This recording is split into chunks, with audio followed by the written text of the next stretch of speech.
ரிஷப ராசி நேயர்களே, இந்த வீடியோ உங்களுக்கே தற்செயலா வந்ததுன்னு நினைக்காதீங்க. இப்போ நீங்க இதை பாக்குறீங்கன்னா அதுக்கு பின்னாடி ஒரு காரணம் இருக்கு. சமீப காலமா மனசுல ஏதோ ஒரு குழப்பம், எப்ப என் வாழ்க்கை சரியான பாதைக்கு போகும்னு ஒரு கேள்வி. அந்த பதிலை தேடிதான் இப்போ நீங்க இங்க வந்திருக்கீங்க. நம்ம எல்லாரும் ஒரே மாதிரி இல்லைங்க. ஒவ்வொருத்தருக்கும் ஒரு தனி பாதை இருக்கு. சில நேரம் அது நம்ம கைக்கு எட்டாத மாதிரி தோணும், சில நேரம் வாழ்க்கை நம்மளை சோதிக்கும். ஆனா அந்த நேரத்துல நம்மளை காப்பாத்தி வழி நடத்துற ஒரு சக்தி இருக்குது. அதுதான் நம்மளுடைய குலதெய்வம். பல தடவை கடைசி நிமிஷத்துல விஷயங்கள் சரியாக இருக்கலாம், அது எல்லாம் சும்மா இல்லைங்க. அதுக்கு பின்னாடி குலதெய்வ அருள் தான் காரணமா இருக்கு. இந்த ரிஷபராசி பலன் உங்களுக்கு உண்மையிலேயே வேலை செய்யணும்னா இந்த நிமிஷத்துல ஒரு சின்ன விஷயம் செய்யுங்க. கமெண்ட்ஸ்ல உங்க குலதெய்வத்துடைய பெயரை எழுதுங்க. மறக்காம நம்ம சேனலை சப்ஸ்கிரைப் பண்ணிக்கோங்க. அப்படியே பெல் பட்டனையும் கொடுத்து வைங்க. அப்பதான் நாங்க போடுற ஒவ்வொரு வீடியோ பதிவும் உங்களுக்கு வரும். வாங்க உங்களுடைய ராசிக்கான பலனை பார்க்கலாம். அன்பான ரிஷபராசி நேயர்களே, இயற்கையாகவே அமைதியான குணமும் எல்லோரையும் வசீகரிக்கக்கூடிய அழகான தோற்றத்தை கொண்டவங்களா இருப்பீங்க. சுக்கிரன ஆட்சி வீடா இருக்கிறதால செல்வாக்குக்கு குறைவே இருக்காதுங்க. எந்த ஒரு விஷயமாக இருந்தாலும் எதிர்நீச்சல் போட்டு முன்னுக்கு வருவீங்க. அன்பா பழகுவீங்க, இனிமையா பேசுவீங்க. தான் எடுத்த வேலையை முடிக்க கடைசி வரைக்கும் போராடி அதுல ஜெயிச்சும் காட்டுவீங்க. என்னதான் நண்பர்களிடத்துல சுமூகமாக பேசினாலும் மனசுக்குள்ள சில ரகசியங்களை வச்சிருப்பாங்க.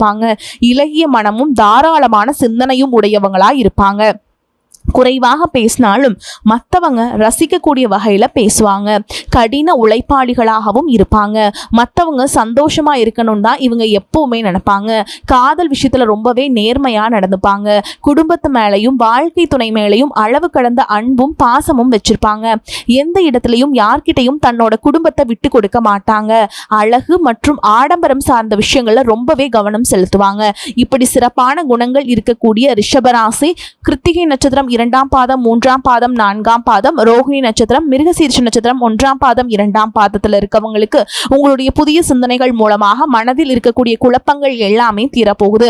ஆன்மீக பணிகள் அதிகமான ஆர்வம் உண்டாகும். வெளியூர் வர்த்தகம் தொடர்பான ஆலோசனைகள் உங்களுக்கு கிடைக்கும். உயர் அதிகாரிகளுடைய சூழலை அறிஞ்சு கருத்துக்களை பகிர்ந்துக்கிட்டீங்கன்னா உங்களுக்கு பதவி உயர்வு எல்லாமே கிடைக்க போகுது. குடும்பத்தை பொறுத்த வரைக்கும் தம்பதிகளுக்குள்ள நல்ல நெருக்கம் இருக்கும். மனதில் சேமிப்பு தொடர்பான சிந்தனைகள் அதிகமாக இருக்கும். அரசு சார்ந்த பணிகள்ல அலைச்சல்கள் உண்டாகும். எதிர்பார்த்த லாபம் தாமதமாக கிடைக்கக்கூடிய வாய்ப்புகள் இருக்கு. இதுவரைக்கும் உங்க லட்சியத்துக்காகவும் குடும்பத்துக்காகவும் கஷ்டப்பட்டு உழைச்ச உங்களுடைய உடல் நலனை நீங்க கவனிக்காம விட்டுட்டு இருந்திருப்பீங்க. இப்போ வரைக்கும் சிலருக்கு அது வெளியில தெரியல அப்படின்னாலும் சின்ன சின்ன பிரச்சனைகள் மூலமாக உங்களுக்கு தொந்தரவு கொடுத்துட்டு வந்திருக்கும். அந்த உடல் சார்ந்த பிரச்சனைகள் முழுவதும் குணமாகணும் அப்படின்னா அதற்கு தகுந்த சிகிச்சை முறைகளை எடுத்துக்கிறது மட்டும் இல்லாம உங்களுடைய உடல் நலனையும் நீங்க பாதுகாக்கணும். உங்ககிட்ட நிறைய ஆற்றல் இருக்கு, திட்டங்கள் இருக்கு, கடின உழைப்பு எல்லாமே இருக்கு. ஆனா உடல் ஆரோக்கியம் இல்லாம போச்சு அப்படின்னா உங்களால எதையுமே சாதிக்க முடியாது. இதற்கு பிறகாவது உங்களுடைய உடல் ஆரோக்கியத்துல நீங்க கூடுதலான கவனம் செலுத்தினீங்க அப்படின்னா நீங்க செய்யக்கூடிய எல்லா காரியத்திலையுமே உங்களுக்கு வெற்றி கிடைக்கும். எதிரிகளை எல்லாம் ஜெயிச்சு வருவீங்க. சிலர் பாத்தீங்கன்னா நல்ல வேலை கிடைக்காம வீட்லயும் சரி சமுதாயத்திலும் சரி நிறைய பேருடைய கிண்டலுக்கும் கேலிக்கும் ஆளாகி இருப்பீங்க. இன்னும் சிலர் குடும்ப கஷ்டத்துக்காக பிடிக்காத ஒரு வேலைக்கு போயிட்டு இருந்திருப்பீங்க. இதற்கு பிறகு உங்களுடைய தன்னம்பிக்கை அதிகரிக்கும். புதிய புதிய தொழில்நுட்பங்களை கத்துக்கிட்டு நல்லதொரு வேலையில சேர போறீங்க. அரசியல்வாதிகளை பொறுத்த வரைக்கும் புதிய பொறுப்புகள் புதிய பதவிகள் எல்லாமே தானாக உங்களுக்கு கிடைக்க போகுதுங்க. நம்மளுடைய குடும்ப உறவுகள் நம்மளுடைய நண்பர்கள் அப்படின்னு சொல்லிட்டு சிலருக்கு பெரிய ஒரு தொகையை கடனா கொடுத்துட்டு அதை திரும்ப வாங்க முடியாம கேட்க முடியாம ஒரு விதமான மன அழுத்தத்துக்குள்ளாகி இருப்பீங்க.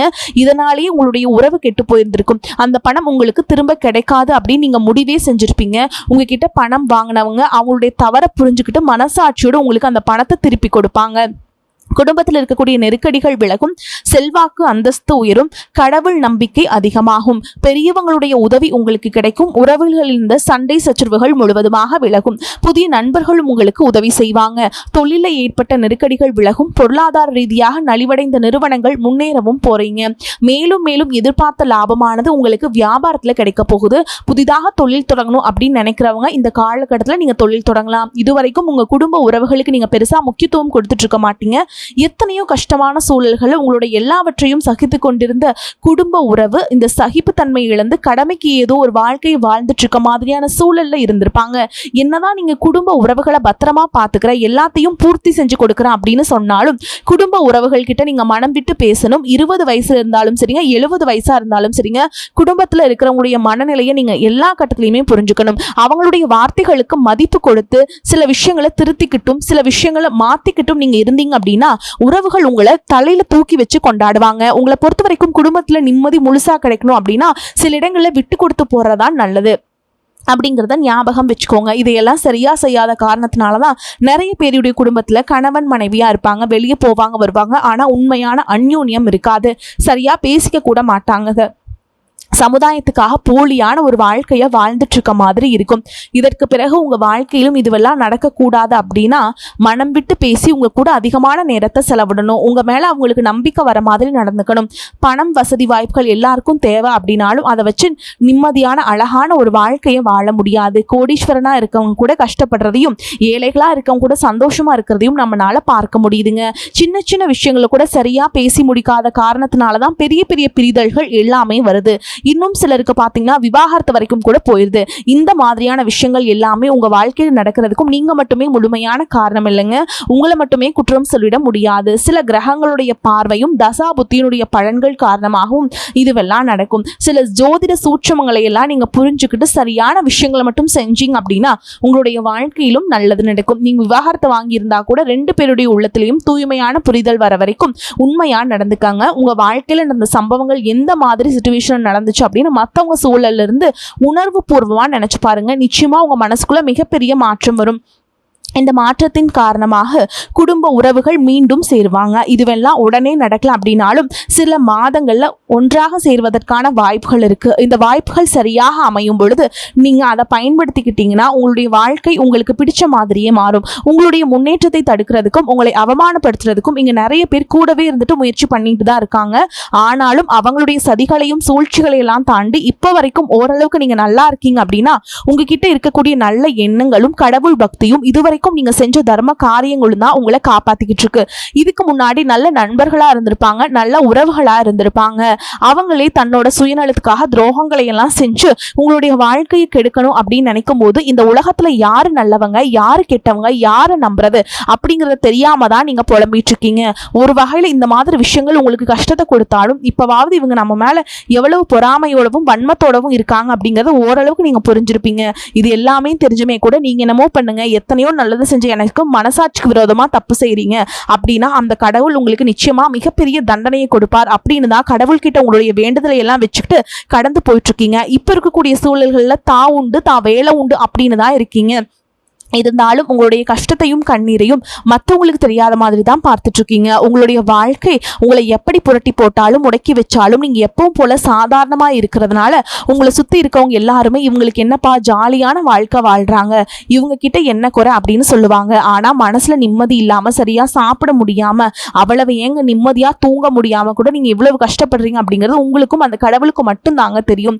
இந்த மாதிரி உங்க வாழ்க்கையில திடீர்னு ஒரு பிரச்சனை, உடம்பு சரியில்லை, ஹாஸ்பிட்டல் பெருசா செலவு வந்துருச்சு, குடும்பத்துல அவசர தேவைக்கு பணம் பத்தல, பிசினஸ் லாஸ் ஆயிடுச்சு அப்படின்னு உங்க வாழ்க்கை முடங்கிடுச்சுனா கூட நின்று உங்களுக்கு உதவி செய்யறதுக்கோ ஆறுதலா 4 வார்த்தை பேசுறதுக்கோ அவ்வளவு ஏங்க திரும்பி பார்க்க கூட உண்மையான ஆள் கிடையாதுங்க. ஆனா நீங்களாவே ஏதோ தட்டு தடுமாறி எந்திரிச்சு நிற்கிறப்போ உங்களை குறை சொல்றதுக்குன்னே நிறைய பேர் தேடி வருவாங்க.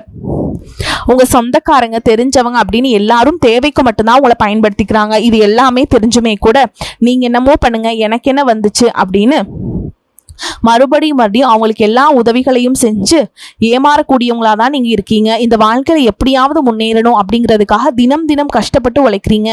இது நாள் வரைக்கும் என்னுடைய மனசாட்சிக்கு தெரிஞ்சு நான் யாருக்கும் எந்த கெடுதலையோ கஷ்டத்தையோ துன்பத்தையோ கொடுத்ததில்ல, எனக்கு மட்டும் ஏன் இந்த மாதிரி எல்லாமே நடக்குது, இந்த வாழ்க்கையில ஏன் எனக்கு இப்படி அப்படின்னு சொல்லி ஆதங்கப்படுறது உண்மைதாங்க. என்ன இருந்தாலும் உங்களுக்கு இவ்வளவு கஷ்டங்கள் ஆகாது.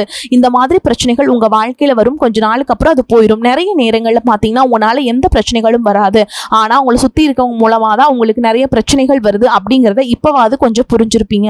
இவ்வளவு நடந்ததுக்கு அப்புறம் இனி என் வாழ்க்கை மாறுமா அப்படின்னு நீங்க கேட்கிற கேள்விகளுக்கெல்லாம் பதிலாதாங்க இனி வரக்கூடிய கிரக நிலைகள் மற்றும் அது இயக்கத்தின் காரணமாக உங்களுக்கு நல்ல பலன்கள் எல்லாமே கிடைக்க போகுதுங்க. இதனால் வரைக்கும் நடந்த கெட்ட விஷயத்தை எல்லாமே விட்டுருங்க. இனி வரக்கூடிய நாட்கள்ல உங்களுக்கு எந்த மாதிரி நன்மைகள் கிடைக்க போகுது அப்படிங்கறத பத்தி தான் இந்த வீடியோ பதிவுல பார்க்க போறோம். முதலாவதா பார்த்தீங்கன்னா மீனராசியில் இருக்கக்கூடிய சனி பகவான் உங்களுக்கு ஆரம்பத்தில் சில தடைகளை கொடுத்திருந்தாலும் இந்த வருடத்தின் இறுதிக்குள்ள உங்களுக்கு நல்ல பலன்களை எல்லாம் கொடுக்க போறாருங்க. தடைகளை எல்லாம் விளக்க போறார். இதன் மூலமா பொருளாதார ரீதியாக உங்களுக்கு நல்ல முன்னேற்றம் அப்படிங்கிறது விரைவிலேயே ஏற்பட போகுது. அடுத்ததான் பார்த்தீங்கன்னா சுக்கிர பயிற்சி. புதிதாக வீடு வாகனங்கள் எல்லாமே வாங்குவீங்க. ஆரம்பத்தில் பொருளாதாரத்தில் ஏற்ற இறக்கங்கள் இருந்தாலும் இந்த காலகட்டம் முடியும் பொழுது குறிப்பிட்ட அளவுக்கு நீங்க சொத்து சேர்த்து வச்சிருப்பீங்க. குரு பகவான் மிதுன ராசியிலிருந்து தன்னுடைய உச்ச ராசியான கடக ராசிக்கு போகும் பொழுது கஜகேசரி யோகமும் உண்டாக போகுதுங்க. இந்த நேரத்தில் உங்களுடைய நிதி நிலைமை ரொம்பவே முன்னேற்றமாக இருக்கும். குழந்தை பாக்கியம் இல்லை அப்படின்னு கவலைப்பட்டு இருந்தவங்களுக்கு நிச்சயமா குழந்தை பாக்கியம் உருவாகும். அவங்களுடைய உடல் நலன்ல எவ்வளவு பிரச்சனைகள் இருந்தாலும் அதையெல்லாம் சரி செஞ்சு இந்த பாக்கியத்தை அடைய போறாங்க. அவங்க குடும்பத்திலையும் சரி மனதிலையும் மிகப்பெரிய மகிழ்ச்சி நிரந்தரமா இருக்க போகுது. படிக்கக்கூடிய மாணவர்களுக்கும் கல்வி ரொம்பவே சிறப்பாக இருக்க போகுது. அடுத்ததா பாத்தீங்கன்னா நவம்பர் மாதத்துல ஏற்படக்கூடிய ராகுகேது பயிற்சியில குடும்பம் மற்றும் தொழில திடீர் மாற்றங்களும் திருப்பங்களும் ஏற்பட போகுது. நீண்ட நாளாக நிறைய பேர் உடல்நலம் சார்ந்த பிரச்சனைகளை முடங்கி கிடந்திருப்பீங்க. நடக்கிறதுக்கே ரொம்பவே சிரமப்பட்டு இருந்திருப்பாங்க. அந்த பிரச்சனைகள் எல்லாமே முழுவதுமாக நிவர்த்தியாக போகுது. கடந்த காலகட்டங்களில் உங்களுக்கு நல்லதொரு வேலைங்கிறது கிடைச்சிருக்காது. குடும்ப கஷ்டத்திற்காக குறைவான சம்பளத்துல பிடிக்காத வேலையை செஞ்சுட்டு இருந்திருப்பீங்க. உங்களை பொறுத்த வரைக்கும் பிஇ படிச்சிருப்பீங்க, டிகிரி முடிச்சிருப்பீங்க. சில பேர் தன்னுடைய கல்வி தகுதிக்கு சரியான வேலை கிடைக்கல அப்படின்னு ரொம்பவே ஆதங்கப்பட்டு இருந்திருப்பீங்க. வரக்கூடிய நாட்களில் நீங்கள் சரியான முயற்சிகளை எடுத்தீங்க அப்படின்னா அரசாங்க வேலைக்கு நீங்கள் முயற்சி பண்ணாலும் உங்களுக்கு அரசாங்க வேலை கிடைக்கும். பேங்க் வேலையோ ஐடி கம்பெனி அல்லது தனியார் நிறுவனங்களோ உங்களுக்கு மனசுக்கு பிடிச்ச மாதிரியான நல்ல வருமானத்தோடு வேலை கிடைக்கக்கூடிய சூழலும் இருக்கு. மேலும் கணவன் மனைவிக்கிடையே பார்த்தீங்கன்னா நல்ல அந்யோன்யம் இருக்க போகுது. இதுவரைக்கும் இருந்த மன கஷ்டங்கள் எல்லாம் நீங்கி ஒற்றுமையோடு இருக்க போறாங்க. சொத்து மற்றும் பல பிரச்சனைகள் காரணமா நீதிமன்றத்தில் ஏதாவது வழக்குகள் இருக்கு அப்படின்னா கூட அதுவெல்லாம் உங்களுக்கு சாதகமாக வரும். அதிலும் சொத்து விஷயத்துல சனி பகவானுடைய பார்வை உங்களுக்கு நேரடியா இருக்கிறதுனால சில தடைகளை கடந்து வரும்பொழுது உங்களுக்கு அந்த சொத்தானது நிச்சயமா கிடைக்கும். இதுவரைக்கும் நீங்க வேலை செஞ்சுட்டு இருக்கக்கூடிய இடத்துல சரியான ஒத்துழைப்பு இருந்திருக்காது. முழு ஈடுபாட்டோட வேலை செய்ய முடியாத அளவுக்கு சில பிரச்சனைகள் எல்லாமே இருந்திருக்கும். இனி வரக்கூடிய காலங்களில் உடன் வேலை செய்யறவங்க மூலமா உங்களுக்கு நல்ல ஆதரவு கிடைக்கும். சந்தோஷமா அந்த வேலையை செய்வீங்க. வேலையில் உங்களுக்கு பண பலன்கள் ஏதாவது வராம இருந்துச்சுன்னா அந்த பண பலன்கள் எல்லாமே உங்களுக்கு வெகு சீக்கிரத்துல கிடைக்கும். அரசு வேலை இருக்கக்கூடியவங்களுக்கு சட்டத்திற்கு புறமாக எந்த ஒரு காரியத்திலையுமே ஈடுபடாம நேர்மையாக கடந்து செல்வது நல்லதுங்க. பொது வாழ்க்கையில் இருக்கவங்களுக்கு நீங்க எதிர்பார்த்ததை விட மிகப்பெரிய நிலையை அடைய போறீங்க. தொழில தடைகள் ஏதாவது இருந்துச்சுன்னா அந்த தடைகளை எல்லாம் விலகிறது மட்டும் இல்லாம புதிதாக புதிய கிளைகளையும் தொடங்குவீங்க. உங்களுடைய உற்பத்தி அதிகரிக்கும். தொழிலை விரிவு செய்வீங்க. வரக்கூடிய நாட்களில் உங்களுக்கு விற்பனை அதிகமாகும். ஏற்றுமதி இறக்குமதி தொழிலெல்லாம் உங்களுக்கு நல்ல லாபம் கிடைக்கும். நீங்க செய்யக்கூடியது சின்ன தொழிலோ பெரிய தொழிலோ அதுவெல்லாம் உங்களுக்கு நல்ல வளர்ச்சியை கொடுக்கும் அப்படிங்கிறத நீங்க ஞாபகம் வச்சுக்கோங்க. இனி வரக்கூடிய காலங்களில் எல்லாமே உங்களுடைய கனவுகளை நிஜமாக்கக்கூடிய நாட்களா இருக்க போகுது. குடும்பத்துல முன்னேற்றமும் பொருளாதாரமும் கிடைக்கும் பொழுது உங்களுடைய சுய ஒழுக்கத்துல நீங்க ரொம்பவே கவனமா இருக்கணும். பேசக்கூடிய வார்த்தைகள், பழகக்கூடிய நபர்கள் எல்லார்கிட்டையுமே எந்த ஒரு இடத்துலையுமே தான் அப்படிங்கிற ஒரு கர்வத்தை மட்டும் நீங்க வச்சுக்க கூடாதுங்க. மற்றவர்களை குறைவாக பேசுறதோ மட்டம் தட்டி பேசுறதோ இந்த காயப்படுத்துற மாதிரி பொது இடங்களை பேசிடக்கூடாது. நீங்களும் சரி உங்களை சுற்றி இருக்கவங்களும் சரி எப்பவுமே பாசிட்டிவான எண்ணங்கள்ல இருக்கணும். அப்படின்னா எதிர்காலத்திற்கான நல்ல திட்டமிடுதல் எப்பவுமே அவசியம். அதனால நீங்க எந்த ஒரு விஷயத்தை செய்யும் பொழுதும் எதிர்காலத்தில் இது எனக்கு எந்த மாதிரியான பலன்களை கொடுக்கும் அப்படிங்கிறத மனசுல வச்சுக்கிறதும் அவசியம். இதை நீங்க சரியா செஞ்சுட்டு வந்தீங்கன்னா பெரியவங்களுடைய உதவி கிடைக்கும். உறவுகள் இருந்த சண்டை சிச்சுகள் முழுவதுமாகவே விலகும். புதிய நண்பர்களும் உங்களுக்கு உதவி செய்வாங்க. தொழிலில் ஏற்பட்ட நெருக்கடிகள் விலகும். பொருளாதார ரீதியாக நலிவடைந்த நிறுவனங்கள் மீண்டும் முன்னேற போகுது. மேலும் மேலும் உங்களுக்கு வியாபாரத்தில் எதிர்பார்த்த லாபம் கிடைக்கும். உங்களுடைய புதிய சிந்தனைகள் மற்றும் நேர்மறையான எண்ணங்கள் உங்களுக்கு வளர்ச்சியை ஏற்படுத்தி கொடுக்கும். கடந்த காலகட்டங்களில் திருமணம் பார்த்தீங்க அப்படின்னா நிறைய பிரச்சனைகளும் சிக்கலுமா இருந்திருக்கும். அதிலும் ஜாதகம் சரியில்லை, சொந்த வீடு இல்லை, வசதி இல்லை, பெற்றோர்கள் சரியில்லை, அரசு வேலையா இருக்கணும், இந்த மாதிரி எத்தனையோ காரணங்கள்லாம் சொல்லி உங்களுக்கான திருமண தடைகள் எல்லாம் ஏற்பட்டு இருந்திருக்கும். இன்னும் சிலருக்கு பார்த்தீங்கன்னா தெரிஞ்சவங்களாலையும் நண்பர்களாலையும் திருமணங்கள் எல்லாமே நின்று போயிருக்கும். இந்த மாதிரி இடத்துல உங்களால் எந்தெந்த விஷயத்தையெல்லாம் சரி செய்ய முடியுமோ அதையெல்லாம் சரி செஞ்சுட்டு குரு பயிற்சிக்கு பிறகு நீங்கள் திருமண முயற்சிகளை ஈடுபட்டீங்கன்னா உங்களுடைய மனதுக்கு பிடித்த மாதிரியான நல்ல வரன் அமையும். குடும்ப வாழ்க்கை சிறப்பாக இருக்கும். உங்களுடைய வாழ்க்கை துணை அழகாக இருப்பாங்க. கை நிறைய சம்பாதிக்கக்கூடியவங்களாகவும் இருப்பாங்க. அதே நேரத்தில் வாழ்க்கை துணை இழந்துட்டு இரண்டாவது திருமணம் பற்றி யோசிக்கக்கூடிய ஆண்கள் மற்றும் பெண்களுக்கு தன்னுடைய வாழ்க்கையில வரக்கூடிய துணை அவங்களுடைய பழக்க வழக்கம் ரெண்டு பேருக்கும் கருத்தொற்றுமை இருக்கா, மன பொருத்தம் இருக்கா மற்றும் தேவைப்பட்ட அவங்களுடைய ஜாதகத்தை கூட ஒரு முறை நீங்க சரி பார்த்துக்கிட்டு இரண்டாவது திருமணத்தை முயற்சி செஞ்சீங்கன்னா நல்ல வாழ்க்கை துணை அமையும். மற்றவங்க பொறாமைப்படக்கூடிய அளவுக்கு நல்லதொரு வாழ்க்கையை வாழ்ந்து காட்டுவீங்க. எந்த ஒரு எதிர்பார்ப்புகளும் இல்லாம எப்பவும் போல உங்க கடமையை செஞ்சுட்டு உங்க வாழ்க்கையை நீங்க வாழ்ந்துட்டு வாங்க. உங்களுடைய குலதெய்வமும் கிரக நிலைகளும் உங்களுக்கு துணையாக இருக்குங்க. இப்போ நீங்கள் எடுத்து வைக்கக்கூடிய ஒவ்வொரு அடியும் எதிர்காலத்தில் உங்களை வாழ்க்கையின் உச்சத்தில் கொண்டு போய் வைக்கும் அப்படிங்கிறத மட்டும் நீங்கள் எப்பவுமே நினைவில் வச்சுக்கணும். உங்களை சுற்றி நல்ல விஷயங்கள் கெட்ட விஷயங்கள் இந்த மாதிரி எல்லாமே சுற்றி சுற்றி நடந்து வந்தாலும் நல்ல விஷயங்களை மட்டும் எடுத்துக்கிட்டு நீங்கள் முன்னேற்ற பாதையில் போயிட்டே இருங்க. உங்களுடைய நல்ல எண்ணங்களுக்கு உங்களுக்கு நல்லதே நடக்குங்க. உங்களை பொறுத்த வரைக்கும் பரிகாரம் அப்படின்னு பார்த்தோன்னா, நீங்கள் திங்கட்கிழமைகள் தோறும் சிவபெருமானுக்கு வில்வ இலைகளால் அர்ச்சனை செய்து வழிபாடு செய்கிறது நல்லது. முடிஞ்சதுன்னா அபிஷேகத்துக்கு பால் வாங்கி தாங்க, கரும்புச்சாறு வாங்கி கொடுங்க. இந்த மாதிரி பொருட்களை நீங்கள் வாங்கி கொடுக்கறதுனால உங்களுக்கு கடவுளுடைய முழு அருளும் நிச்சயமாக கிடைக்குங்க. வாழ்க்கையில் முன்னேறி போயிட்டே இருப்பீங்க. வரக்கூடிய வாய்ப்புல தவற விட்டுறாதீங்க, கெட்டியாக பிடிச்சுக்கோங்க. வாழ்த்துக்கள். வாழ்க வளமோடு நலமோடு. நன்றி, வணக்கம்.